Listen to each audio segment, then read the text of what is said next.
এখন পড়ন্ত বিকেল, জাস্ট একটা ভিউ দেখো।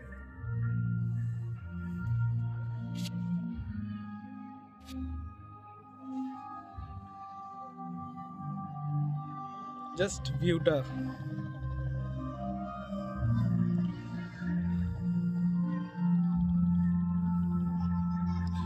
ওই পারে হচ্ছে বাটানগর, মানে বজবজ বাটানগর। আর আমি এখন হাওড়ার এই পারে দাঁড়িয়ে আছি। আমি যে পারে দাঁড়িয়েছি এটা হচ্ছে হাওড়া। হাওড়া সাঁকরাইলের এখানে। জাস্ট ভিউ, পড়ন্ত বিকেল, গঙ্গার ঘাট, লঞ্চ যাচ্ছে।